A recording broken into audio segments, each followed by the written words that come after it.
So within this lecture, I'd like to give a small recap of what we are talking about with respect to elements at risk, look at some components, buildings, and land use mainly, address a little bit on population, but that's also where Funda will take over after that. So we, you would also get a copy of the lecture materials. It has also links in it, so here you can also follow a link which goes to a site which is explaining more about elements at risk if you're interested in. So when we're talking about elements at risk, I think we refer to everything that might be impacted, might be affected negatively as a consequence of a of a hazardous phenomena. And so that is quite a wide range of range of activities or objects or people or persons or animals or whatever we are talking about. So it depends then very much on the aim of the study. What kind of elements at risk are we considering, and also whether these elements at risk would be impacted directly or indirectly.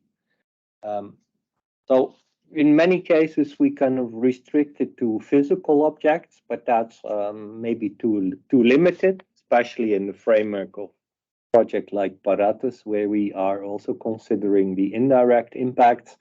We definitely need to widen that much more and take also economic activities, public services, environment into account, depending on the case study that you're looking at, the type of hazard interaction, the environment, and the area that we consider. And in some cases, it might actually be environmental elements at risk that are the most important. Say, if you look, for example, in terms of risk to coastal pollution, for example, in aquatic environments, then the main element at risk are flora and fauna. So the important is okay. We also refer to them as assets. It's a bit of a different word. It's not, and other people also refer to this as exposure. I tend to use the word exposure rather to the interaction between the elements at risk and hazardous phenomena to indicate which of the elements at risk are actually exposed to the event, and that would also be changing. So theoretically, you can say all elements at risk are theoretically, in principle, could be exposed to hazardous phenomena, but I prefer to use the term exposure only to the interaction between hazard and elements at risk. Others make it synonymously to the elements at risk themselves. So elements at risk have an important spatial characteristic, so which is focusing on where they are, and which may be the most easiest to capture these days with the use of high-resolution satellite imagery.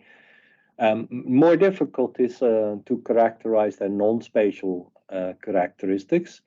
And so that would often require additional information sources. And we will be looking at that as well a little bit within this intro lecture. We are considering also what kind of damage could be expected in terms of to the elements at risk. So when we consider elements at risk, we would also look at what kind of losses could occur. Here we could differentiate between, for example, human, social, or physical, or environmental, economic. There might be more, but these are kind of, say, broader container terms, and whether these losses are direct or indirect. And so these would sometimes also be direct losses, are often referred to as damage, and indirect are losses. So we say often damage and loss assessment, and the damage assessment is looking at the direct effects, and the indirect impact are the losses. So these could be also indirect on a different time frame, so short term or long term. Within our PARATUS project, we are trying to first say describe what these losses could be using what we call impact chains. And later on in another lecture, we would be seeing more about these impact chains. But we also look at say how they cascade through a system. So we call that domino effects. That one type of loss, say a damage, actually causes a secondary loss and a third loss. And say a number of those could be quantified. So this is also what we are trying to do within say this research, and what we would also be doing within the summer school that we'll be organizing in July, looking at 4 different examples. Which of these losses are quantifiable, and can we quantify them with the data sets that we have, and which ones are inquantifiable, intangible, difficult to quantify. And so these type of loss relationships can be then put in 2 different ways. One is just as a simple table, where we here give few examples of direct and indirect impacts in the different domains: social, human, physical, economic, and environmental. But we can also write these or explain these in the form of tree structures called impact chains that would say show the relationships between the direct and the indirect effects, and also that certain direct effects in one particular component can lead to indirect effects in the other.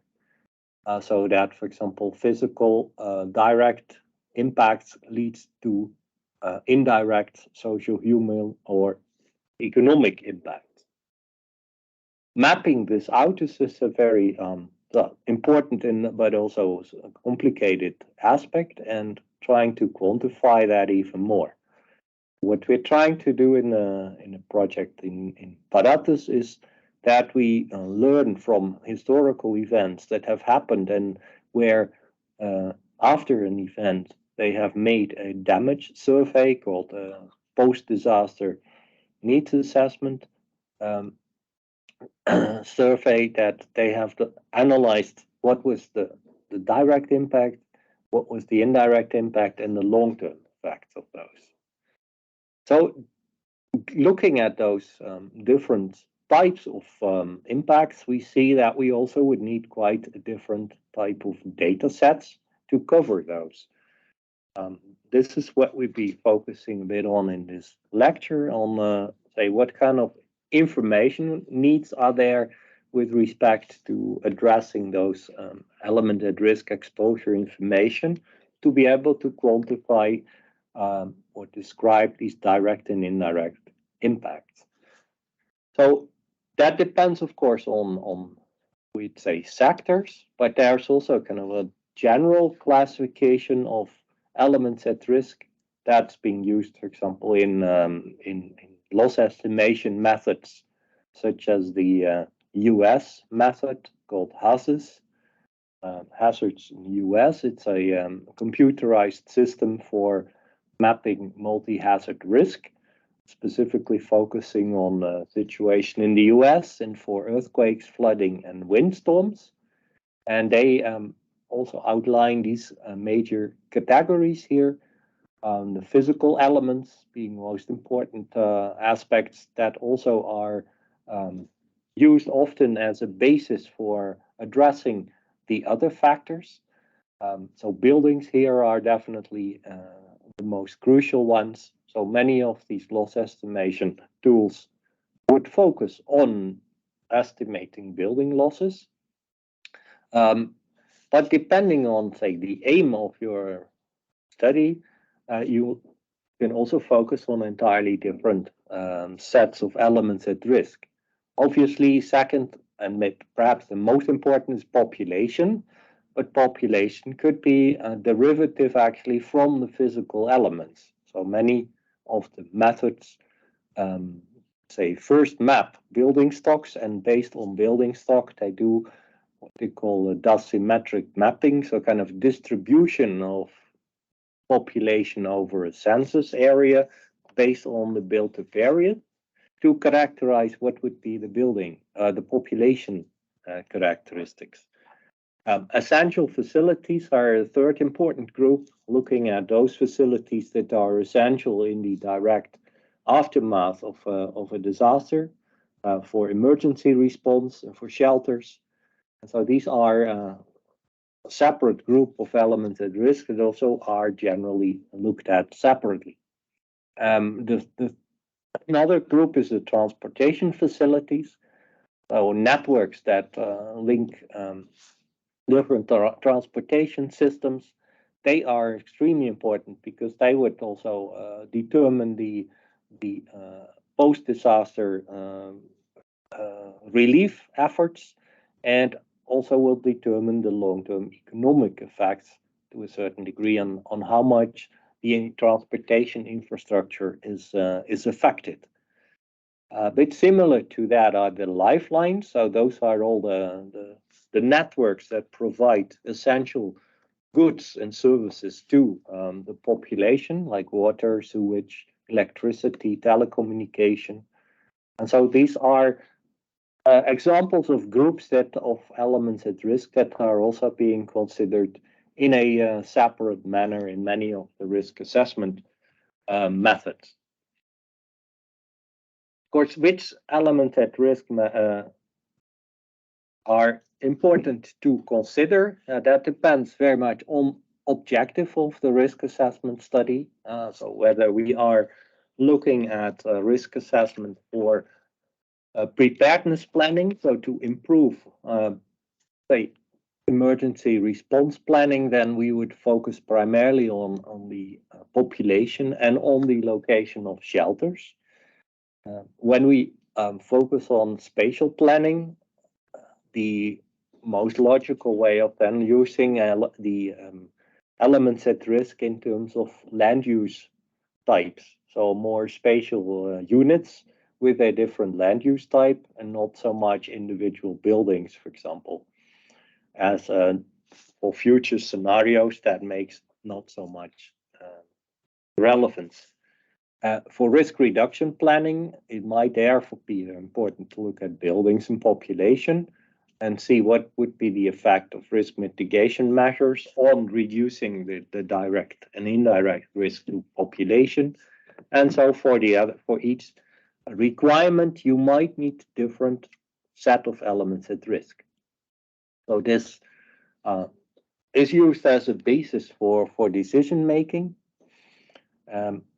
Of course, we cannot map everything. That would be too much work and too complex. And so there are always a simplification of reality, but it depends also on the area studied and on the objective of the research that is being done. So it's possible to do this on different levels, of course, of detail. Whether we do this on gridded data, a lot of studies that do look at global data sets and global risk assessment are based on gridded data, for example, where we take 100 by 100 meter grids and then characterize elements at risk based on those grids. And in other cases, administrative units will form the basis for such type of analysis. It can go from more detailed to more general. In other cases, it might also be individual building footprints, although that's not very often being used because we do not generally want to characterize the risk at the level of individual buildings, except for aspects like essential facilities. So if we look at the spatial characteristics of those elements at risk, you could say subdivide them into those four major groups. They could be represented as points, lines, building footprints, land parcels, or grids. Points particularly for building, for objects, for single objects like essential facilities or cultural heritage sites, high potential loss facilities or shelters, these type of things. Linear networks are always done in terms of lines, like transportation networks. Building footprints are very important as a basis for the risk assessment, but then are often aggregated at the more general level using administrative units. And land parcels are used as a basis for, say, land use based risk assessment. So let's look at a few of those examples in in the coming minutes. And we we start by looking at buildings. So building information, in order to use that type of information for subsequent risk assessment, we would need a number of characteristics of buildings. So first of all, where they are located, but also information on things like building materials, where they are made of, occupancy, so what is it the building used for, the number of floors, so how high is the building, the area, footprint area normally, so in square meters, the number of people present in the building, and the economic value of the building. Well, that sounds very simple to list here as a set of requirements, but in practice, that's quite a complicated issue to obtain those. Number of floors is something that can be obtained these days from remote sensing data, and we will also see that next week with Christian when he is showing the use of Sentinel data for assessing building heights over larger areas. For more detailed information on building heights, normally LiDAR data is being used if available. If those data are not available, then of course ground surveys need to be done, or sometimes also using Google Street View information or comparable data. So any of those data sets require quite a bit of, say, effort in obtaining that. So if we take, for example, here the land use for a very simple example, the land use needs also to have a certain classification that would be representing both the importance of the land use type with respect to the values at risk, so that the variation would also represent more, say, valuable objects from less valuable objects. And on the other hand, it should represent also how the population behavior is through time. So which areas would be sparse populated and which would be more more highly densely populated over time. And so a land use legend should kind of be designed to reflect those different components, both the costing as well as the population, as the modeling of both the value as well as population depends on those occupancy types. There are also fixed legends for that used in different types of methods. Like HASIS is using a specific legend class, but that's then very specific for the US. And so in practice, in many cases, these are designed, say, tailor-made for specific areas. Later, we see for more very generalized type of approaches, we of course can also use Korean land cover classification as an example. So what would be the difference if we use building footprints or land parcels as a basis for risk assessment? So in a number of situations, we would prefer to use land parcels or maybe even gridded data sets. And in others, we would prefer to use building footprints.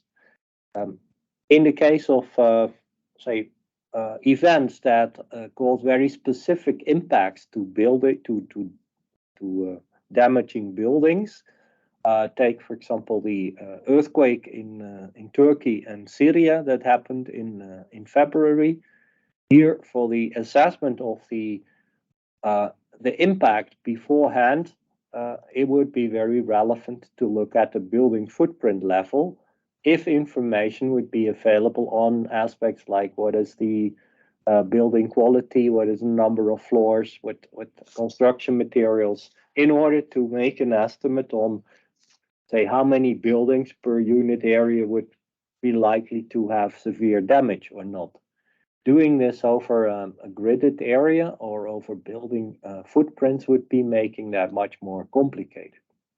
So it depends also whether we use building footprints or land parcels for which situations. Also for future predictions, we prefer to use land parcels so that we can make different land use change scenarios and analyze what would be, say, project would be building density and population density over those land parcels. So each of those elements at risk would have its own specific way of quantifying that in the optimal manner. So we could represent, for example, the buildings as a number of buildings per grid cell or number per polygon. And that would be a different way of detail, of characterization. If we do this per polygon, we also need to have polygons that have a sufficiently homogeneous characterization. If your polygons are too large, you might have a very large heterogeneity in terms of built-up area and building characteristics, and that would lead to a large misrepresentation of the impact of hazardous events in there. So this is relevant to decide, also based on the scale of your study, whether you want to use a more detailed or a more generalized way of representing, quantifying your elements at risk. Also in terms of the other type of characterization, like the replacement costs, for example, or replacement costs of structures or contents, that also depends on whether we look, for example, at alluvial flooding or more damaging events that would also damage the structure or damage basically only the content of built-up areas, buildings. And so each of those components, the way of characterizing is also a relevant aspect to consider. So having, say, this overall requirement, say, we could then say, how do we get that type of information? So if we are lucky, we could just grab this type of information from existing databases. There are a number of countries where the data situation is like that, but majority of them, unfortunately, not. Or the data might not be accessible.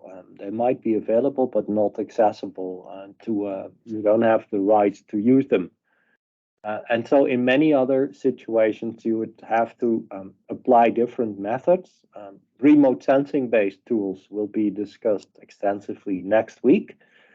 We could also use other data sources like cadastral data sets and census data, of course. Again, these have a problem with respect to their detail, the aggregation level at which you could use them. Collaborative mapping is another approach, but that's very time consuming, but still being used extensively also in developing countries. Or in these projects, mapping it yourself based on a combination of remote sensing data and mobile mapping. So Ideally, we'd like to use existing data sets. Global data sets are, of course, available. This was I think, the last global data set that was made available. It's on the Global Assessment Report for disaster risk assessment. It's an atlas with a web viewer that allows you to analyze the multi-hazard risk for different types of events. It has gone out of function after some time. If you follow the link above, you would see that, okay, the actual data viewer is no longer there, but you can download the corresponding data sets related to the important element at risk characterizations here, very economically focused, I must say, in terms of economic building stock, exposed population, the capital, the GDP. So those are data sets that are derived from global data sources. Another useful data set for different countries in the world would be the humanitarian data sharing option called HUM data, which has a wealth of data for different countries in the world, especially if you work in the majority world. That's a very helpful tool. There's also a number of different options for global tools.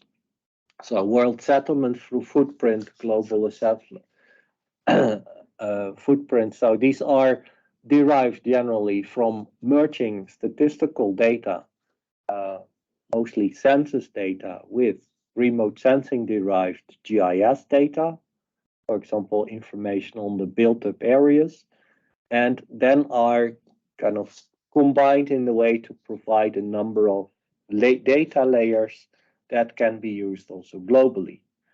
DLR has been doing very nice work on that with 10-meter resolution data sets that we would be looking at next week. Some examples here, global exposure databases related to the global earthquake model that also try to develop data sets at different scales of resolution, so different levels. They are not complete. So just to give one example of a situation where all the information is kind of already readily available is the situation in the Netherlands, where there is one single organization, cadastral organization, that maintains a base registration of all buildings in the country, and where each building has a unique ID and has a lot of attributes relevant for many different things like taxation purposes, but also emergency response, etc., indicated here in the yellow part. So this would be ideal. So there's one organization maintaining the data, and all the municipalities deliver, say, the changes to that single database, and many organizations consume that database for that particular purpose. That's very specific, I would say, for in terms of data availability. In many other situations, we would have to do with tools like OpenStreetMap, which are also super and are developing very fast nowadays. So we can now, in many of the situations, already use OpenStreetMap data as a proxy for our building information, especially using say these certain projects that focus on collaborative mapping. Here is a link to a project funded by by the World Bank called Ramani Huria in Tanzania, but it's been replicated in many other places in Africa and other countries, where, say, with the help of drones and very cheap imagery, and with the help of local communities and university students, urban areas are being mapped in a fast manner, and also in a very economic manner. So a very useful approach, also because the databases are then stored on OSM, on OpenStreetMap, and can be used for many different purposes. So a very good approach.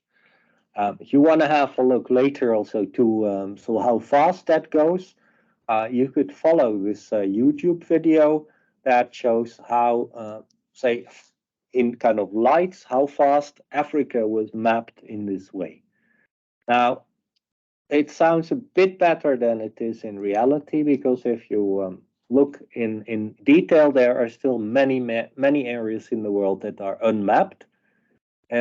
One of the ways of surfing this is also when a particular humanitarian disaster occurs, that humanitarian mapping is done, collaborative mapping, to provide information on what was the situation before that human event happened. Hot OSMs called humanitarian OpenStreetMap is an important example of providing, say, collaborative mapping for mapping buildings in damaged affected areas. But there are many problems with OSM data. It's either not available. Here an example of an area which is very densely populated but has no building footprint at all. Actually, this is from an area in China. Or it doesn't match. So if you were trying to link it with your other data sets, you would see that the buildings are kind of way off, because the input data that had been used for OSM mapping was, for example, not properly geocoded or was oblique. And most importantly, it may not have any specific attribute. So the information on the occupancy type, number of floors, etc., is still, unfortunately, not available. And I think also important is that it is only representing one moment in time. So if certain areas are checked within OSM that had experienced recent disasters, the building situation still reflects the situation prior to the event. So in a lot of cases, especially when dealing with these humanitarian OpenStreetMap, there would be a lot of people mapping buildings, but after a few weeks after the disaster happened, people kind of lose interest and they move on to working on other areas. And so that would be also an important aspect to consider, say, the whether these data sets represent the actual situation. So all in all, there's still a lot of issues that should be addressed when we're looking at the use of OpenStreetMap data. I think we are almost halfway, so I would like to actually stop here in the in my PowerPoint. I do have some more examples further of how do we characterize the building costs and also land use types. But I think I would like to give the floor now over to Funda to give you a bit more time to present your part. And after Funda's part, we will also have a question and answering session. So over to you, Funda. Thank you very much, Cees. So I will share my screen now.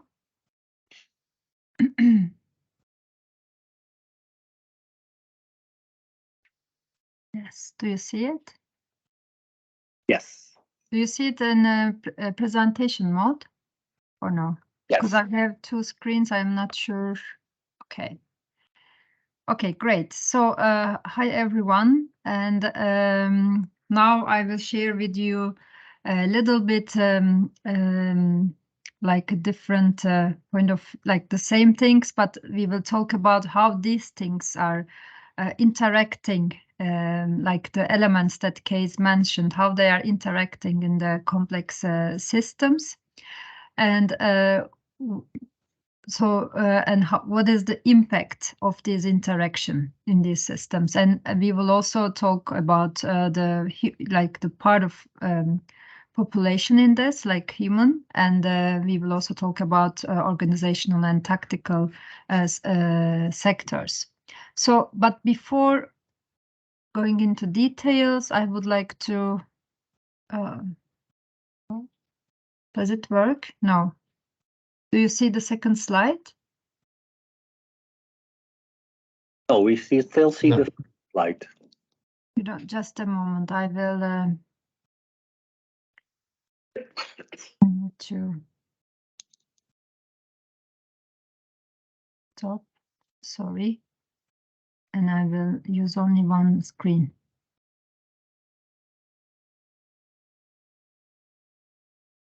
Okay, I think now it will be okay.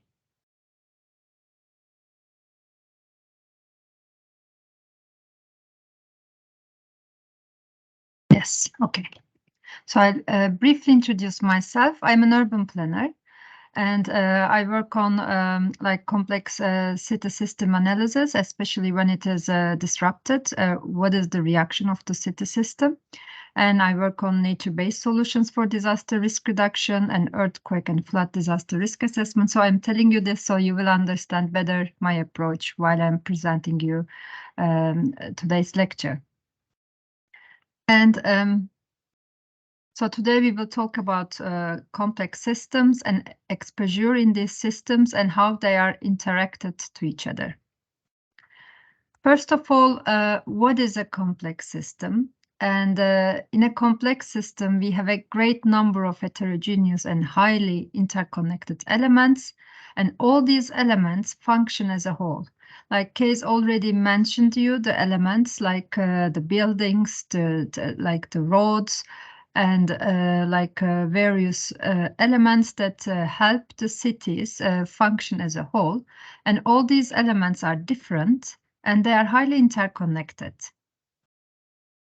Therefore, it is important to focus on the interdependency, heterogeneity, autonomy, while we are explaining or working in such a complex system. And also, we need to find a way to observe how these features affect the interactions within one system. So, like we talk about uncertainty, difficulty to quantify the uncertainty, and therefore, to do this, we first need to understand the characteristics of such a system, and how these different elements interact within such a system. So when it comes to exposure, we cannot simply express it by quantifying number of people, number of cars, number of buildings. I mean, this helps us to understand the situation, the bigger picture in a city.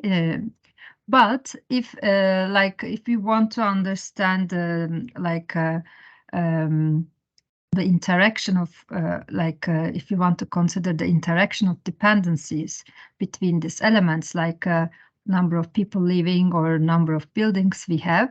So we need to focus on the population growth, economic growth, the rate of urbanization, and then increased dependence on infrastructure, and also the role of technology in society. It might have a positive or negative impact after the occurrence of a disaster. So because I will show you in one of the slides how these things affect the vulnerability of a city, like how population growth has an impact on the vulnerability of the building stock, or like how changes in the economic growth has an impact on the vulnerability stock of a city. A vulnerable building stock in a city. And I like this quotation: nothing is experienced by itself, and everything is always in relation to its surroundings. So we need to not only focus on the element, but we need to also think about the space, the time, the energy, and the scale. And when it comes to space, we have moving elements, so the elements that can move, like the cars, the bicycles, like people, we can move from one point to another one. But we have also some physical artifacts that it's not easy to move from one point to another. Like we have the buildings, we have flood defenses, and we have very complex connected road network. And of course, we can change it, we can improve the maintenance, but it's not easy to move them from one point to another. So we can say that we have some activities in cities, and these activities shift cyclically and progressively within their unchanging spatial pattern. But when this unchanging spatial pattern is hit by a hazard, then we might have some unexpected situations, like here having a ship on top of a building. So these things not easy to foresee, not easy to quantify, and but this might be the situation after the occurrence of a hazard, and then it turns to a disaster. So therefore, we need to consider different aspects. Like when it comes to population, it's not only the number of population. We need to know the number of population, but if we want to understand better the potential impact of a hazard, then we need to also understand the differences between day and night population, because is there a question, or can you please mute yourself, Ikra? I think, or do you have a question? Okay.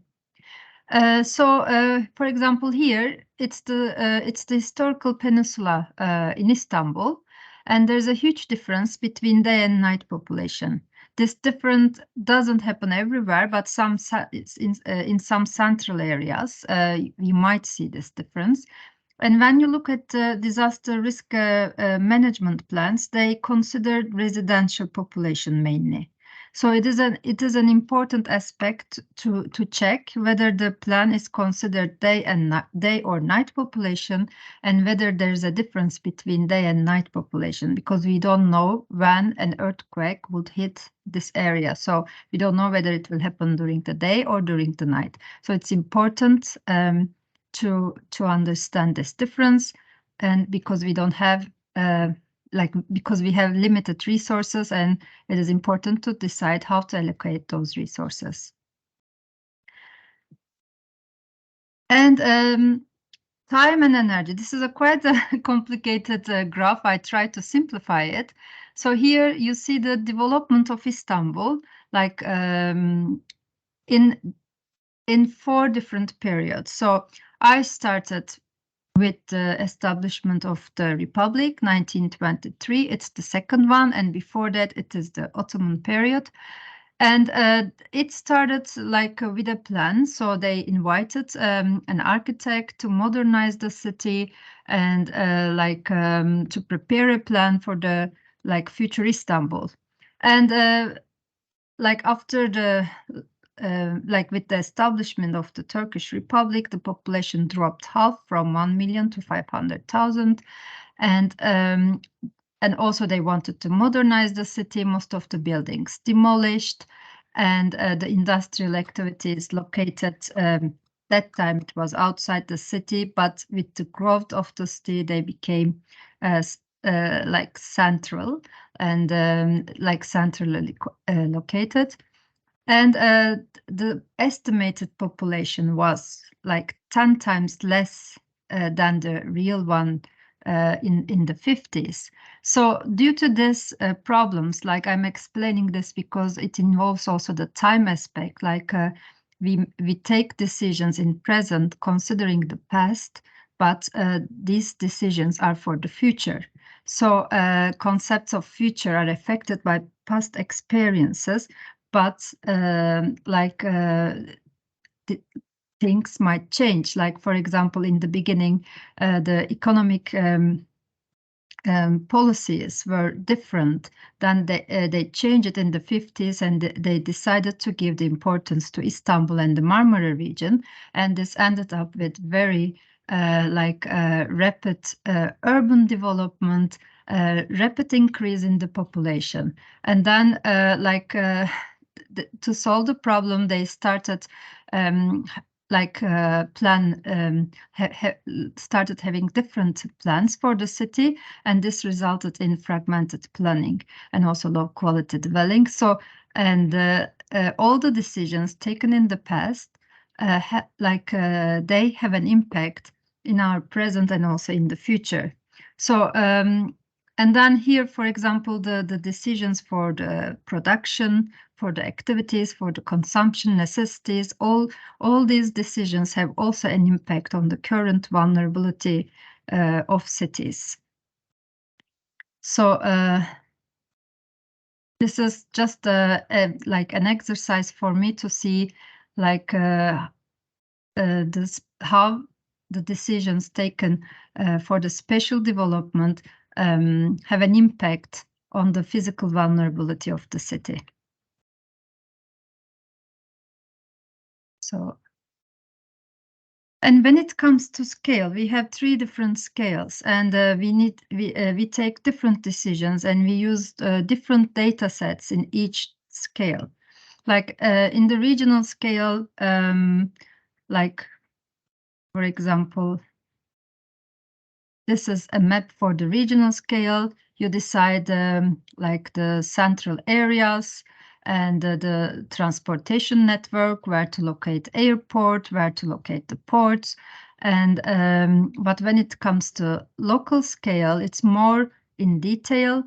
You can start thinking about the number of population, like what kind of development you're gonna have in this area and what kind of housing typology. And when it comes to, for example, disaster risk reduction, it is important also to have data on soil typology, microzonation, and to be able to have disaster risk-prone development in those areas. And when it comes to single asset scale, we use more indicator-based approach that Cees was already explaining in the lecture. So, for example, this is the vulnerability analysis of the buildings in the historical peninsula. And here I followed an indicator-based approach, like Cees was telling you, like number of story, maintenance degree of the house, which year it was built, what is the usage, did they change the purpose of the usage? Because, for example, if you have a residential house and then if you turn it into a commercial one, this means that it requires like large window openings, so they cut some of the columns and then they increase the vulnerability of the building. So,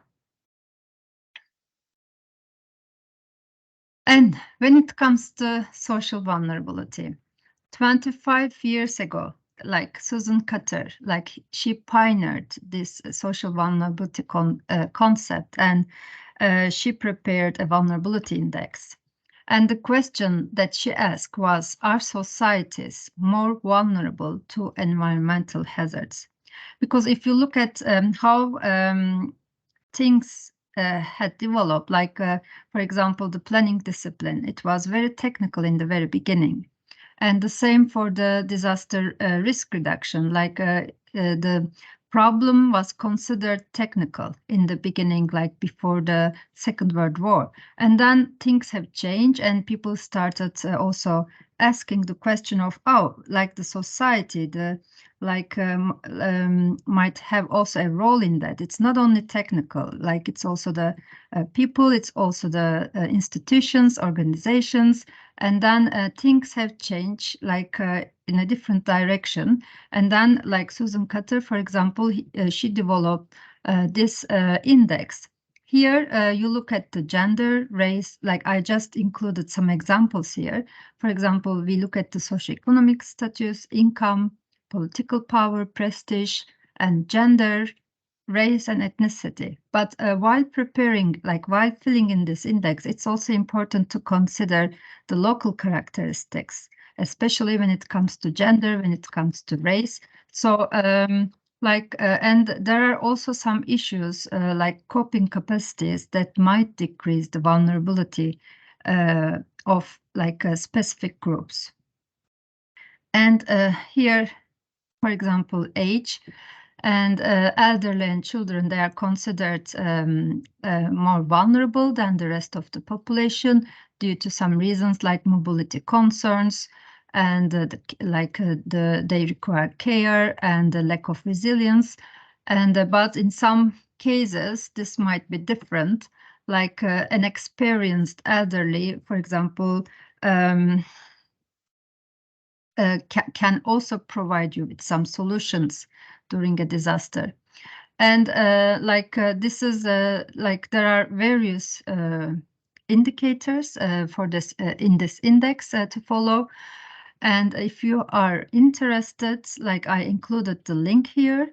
So please go and read further if you want to learn more about this social vulnerability index developed by Susan Catter.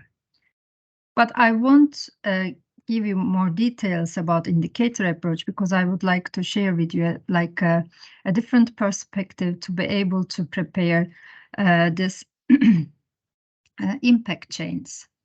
So that's why I start with the cognitive interaction between two agents. Like we are always interacting with people in our surrounding. Like we talk to our colleague, we talk to our family members, friends, and we ask questions, we share knowledge. And we all have kind of a reasoning that we developed throughout, I don't know, that we develop based on our experiences, past experiences. And we also perceive an environment and we act in this environment. But when this environment is hit by a hazard, just remember the photo I showed you in the very beginning. It's a totally different environment. You don't know which locations are safe. You don't know which roads are functioning. You don't know how to go from point A to B because you don't have the information. It's not the environment that you perceived before. It's a new environment and you need to take an action in this new environment and you need knowledge to be able to take an action in this new environment. How we collect knowledge, how we collect information. So of course, again, we try to reach out the nearest person, our family member, our friends, our neighbors. This also creates some problems, of course, like in communication when an area is hit by a hazard. But also we have the decision makers on the top.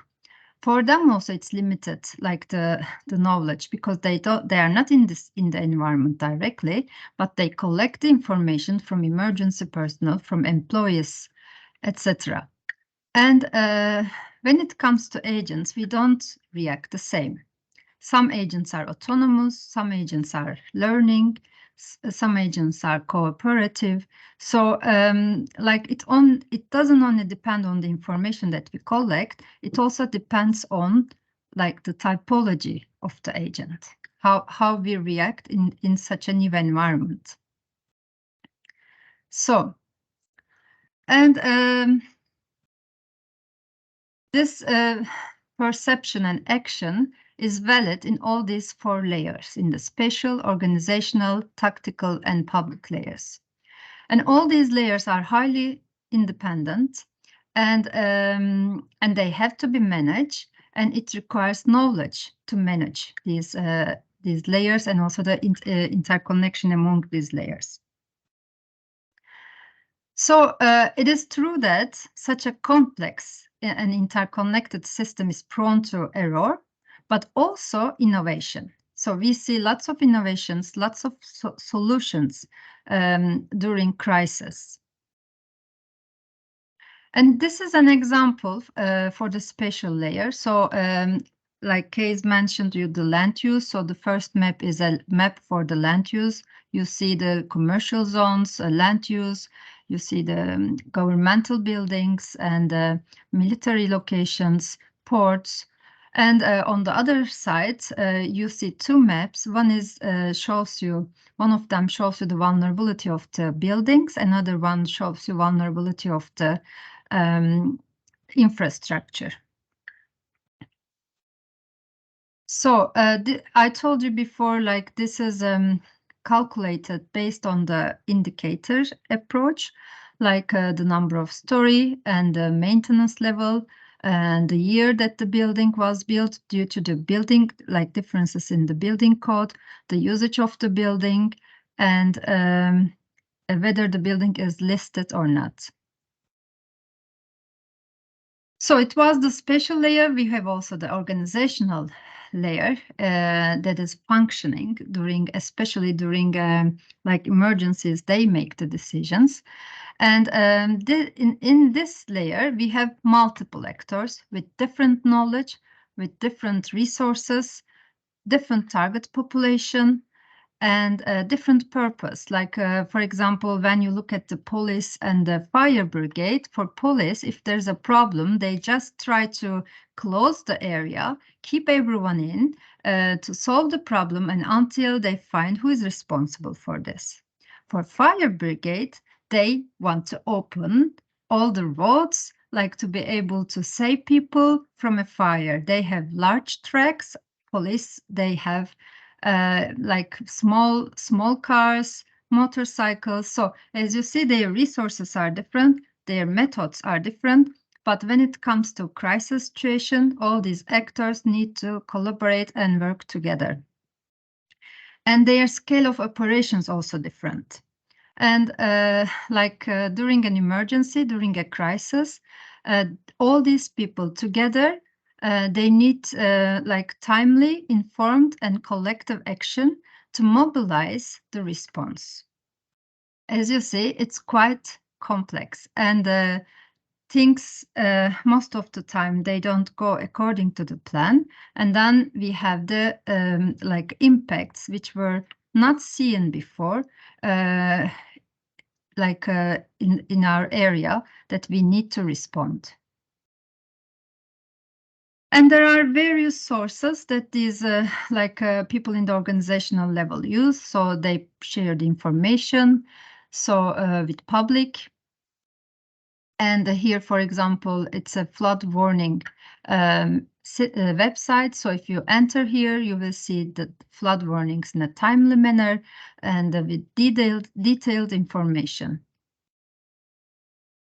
But the problem here at this level is limited cognitive capacity or knowledge. Because when, we saw this also in the recent disaster in Turkey and Syria, it was not possible to receive the knowledge quickly because it took at least 1 day to understand what is happening and which areas are affected.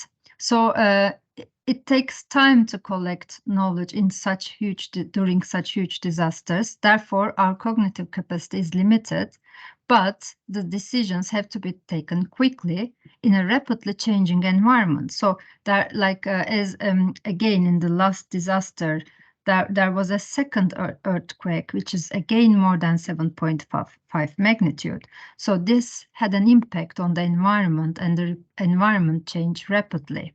The situation changed rapidly. So all these things are the challenges that we need to tackle at different layers.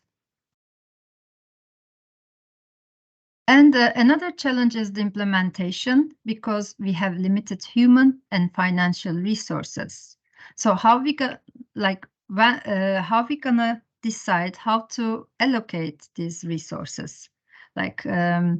And when decisions are finally implemented, it might be late.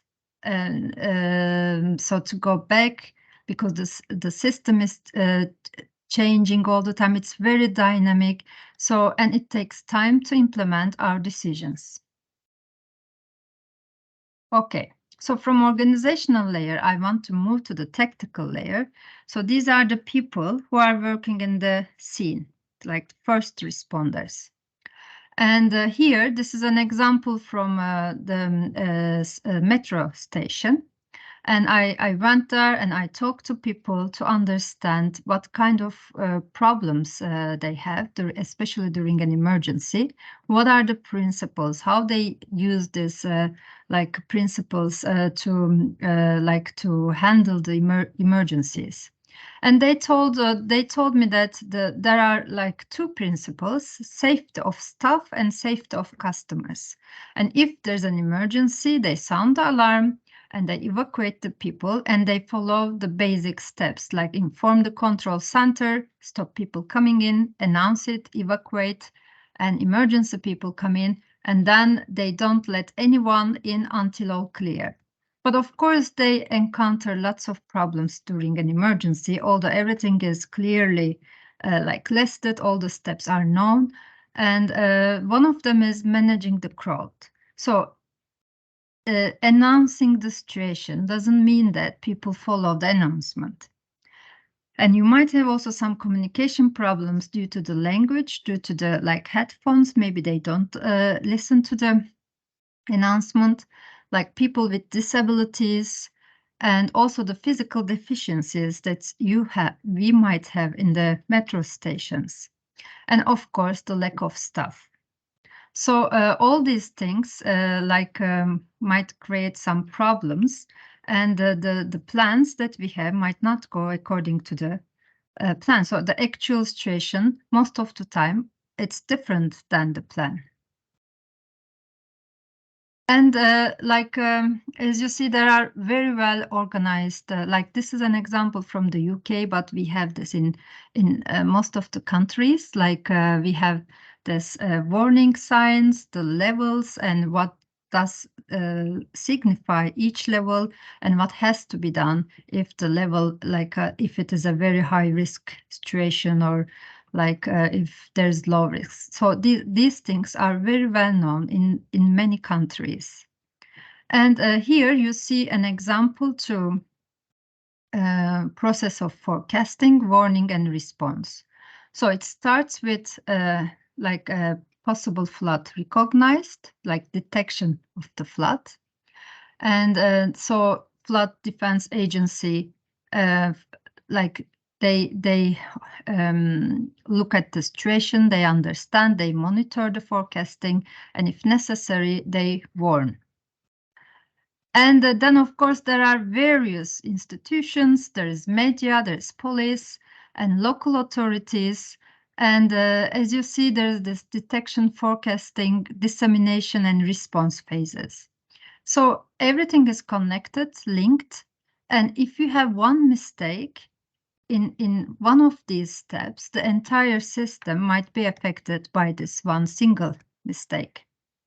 And this is another challenge to foresee such mistakes and how the entire system will respond to the mistake. And but there are like all the reports, the information, everything is available. People are informed.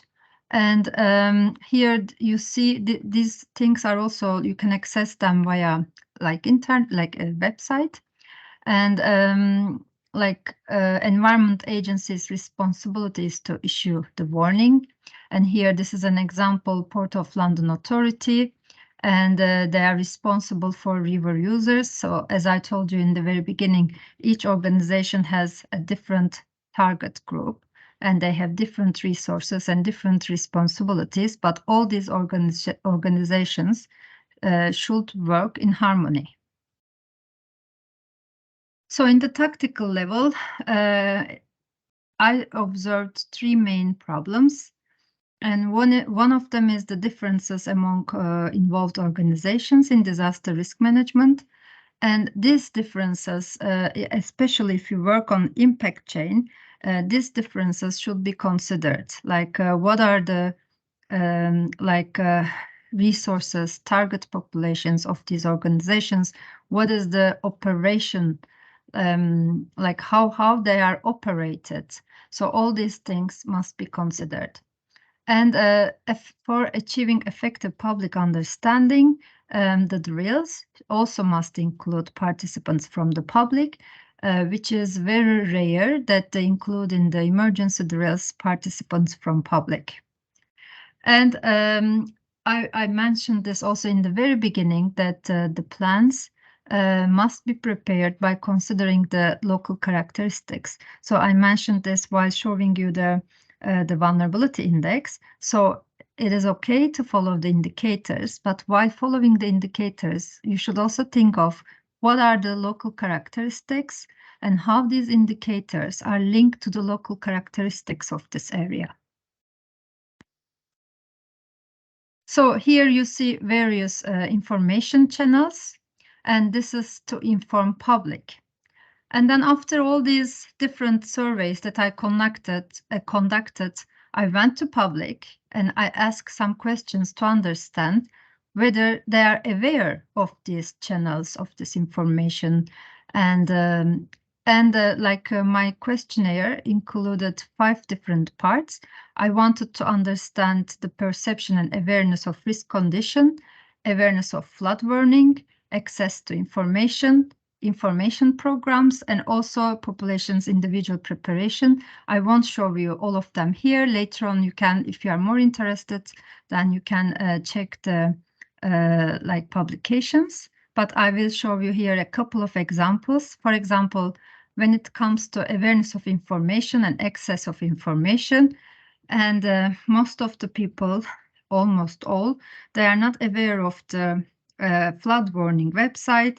Some of them are registered in the flood warning messaging service, and they are not aware of information programs on flood response or how to improve conditions of their home in case of flooding. So this is an important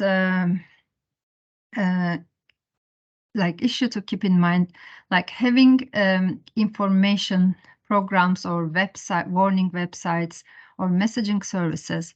It doesn't mean that the information will reach to the public. So the link should be strong, and even if it reaches to the public, there is no guarantee that the public will understand the information. So, for example, these flood warning signs, I showed it to them and asked whether they know the meaning of these signs. And as you see, almost I conducted this survey for 61 people, and 9 of them said no, they don't know. They have never seen them before. And when it comes to evacuation, for example, I asked which vehicle they plan to use.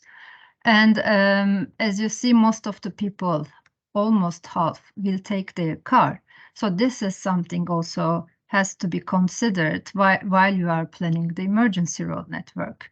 And some people might take the bus, train, or boat, but it's also important to know or to arrange the staff, like who gonna drive the public bus. And we saw this in many disasters, that there were the buses but no drivers.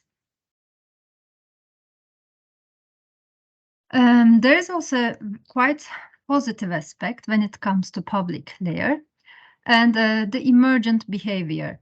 So when there is a crisis, a problem, people come together to achieve a collective goal. And they start taking some spontaneous actions without any conscious direction. Their only aim is to solve that problem, and this help of rapidly improving collective knowledge. They improve the collective knowledge, and by acting for a collective goal. And if the information that is provided to public is clear, it is easy for them to be organized and adapt themselves to the changing situation and to find solutions and to be innovative. And there's another issue, like the interdependency of all these systems. And most of you, I think, you know this Kaufman's button model. And the more densely interconnected buttons in the model, they form some clusters of high interdependency. And the higher the interdependency, the more the system is prone to damages. But also, on the other hand, also to solutions, because if you have a problem with one of the links, this means from the other side, you can also get some like support to solve the problem. And here, like I investigated some hurricanes, and then I try to understand the interdependency of various systems and how it changes before, months and years before a disaster, hours and days before, and immediate hours and days after. So these are various actions that we need to take. And I collected this information by analyzing various past disasters. And then, for example, here, I included some of the actions that you saw in the previous table, and I try to link it with different elements in the city. On one hand, you see the elements in the transportation road network, road, airport, railroad, and ports. And on the other side, you see the other elements in the city, like and also some other sectors like communication, like industrial areas, urban fabric, electricity. And then, for example, to take these actions, what are the elements that you need in the city, and what kind of information you need to be able to take these actions. So here I try to map the interdependency of systems, but this is quite a basic way of showing it. Maybe later in the summer school, you can develop this further for the while preparing the impact chains. And here you can see in a more detailed. So I zoomed in. For example, it is important to define the vulnerable parts of the transportation network, like for example, the areas with low maintenance. And it's important to understand the proximity of these parts to the hazard zones and also to public facilities or critical facilities. And also we need to define the emergency road network, but by considering also other aspects like vulnerable building stock, vulnerable parts of the transportation network, the traffic jam, etc. This is another study that shows the interdependency of different systems, whether they are highly or moderately dependent to each other. And for example, when we look at this matrix, you see that the disruption of an electricity plant can cause further failures in water distribution. So and wastewater facilities, communication and transportation, one disruption on one system, like electricity, might cause further failures in many other vital systems that you need, especially during crisis, to solve the problem. So, and this is an example, transportation system. When there's a disruption on the transportation system, it has a quite long-term economic impact because restoration times is longer than the other lifelines. And you need this transportation system also to keep your city functioning. As you see here in Kobe, I think most of you are familiar with this picture, the Hanshin Highway. It collapsed, a part of it collapsed, and this created a huge impact on the entire system. And it was the impact was quite it lasted quite long term. And here you see the emergency road network, but I included also the critical facilities and the hospitals, police, and ports on this network. And then later on, I included also vulnerable building stock to understand which parts of the network will be disrupted and which critical facilities will be isolated and will remain without accessibility. So having an emergency road network in place on paper, it doesn't mean that it will function. So it is important to link it with its surrounding, and also like to see the elements that might create disruption on the network. And also it's important to see the critical facilities that we need to arrive during an emergency. This is an example with the fire potential. So if there's a fire, which parts will be isolated? And here you see the dependency between organizational and tactical systems. So I already mentioned it before, there is this information exchange between these two systems, like organizational and tactical, and it is important that the information is correct, the information is up to date, and it's understood. And I also mentioned this, so I will skip this slide. Yeah, okay, this slide was, I focused on the dissemination of official flood warning, and this part in this entire system, forecasting system. And then here I linked the normative. On one hand, you see the normative layers like a forecasting flood, evacuation order, disseminating warning, evacuation, and then arriving the evacuation center, and everyone goes back home, and it's end of the evacuation process. But then I started here including some information what could go wrong and what would be the impact of such a disruption during an emergency, during a disaster. And I won't explain it further, but the slides are here. You can have a look at it.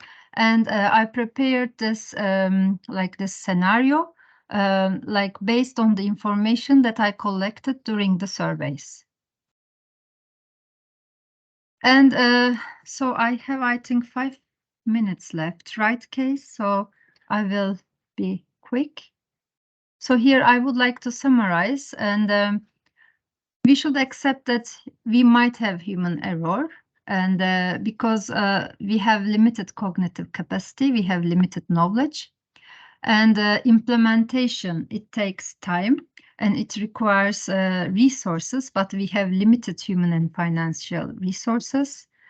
And also the dissemination of information, it might be insufficient, it might be ignored by public, or maybe they misinterpret the information that they receive.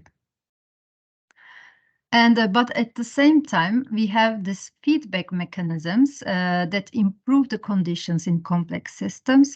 So it improves the collective knowledge, and especially when a quick reaction is needed. And so these are also the positive aspects, in a complex urban system. I think So I won't explain these slides because we don't have time left, but I just want to finalize my presentation by referring to Ian Mitrov, because he says that this is the error of the third kind, or solving the wrong problem. He says that we are insisting on applying written plans in a fluctuating circumstances, like in a very dynamic environments, like having static plans for a dynamic environment. And he says this is the problem.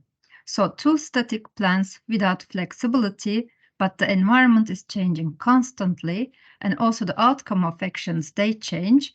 And so we cannot solve the problem by focusing or by applying only the static solutions in such a dynamic environment.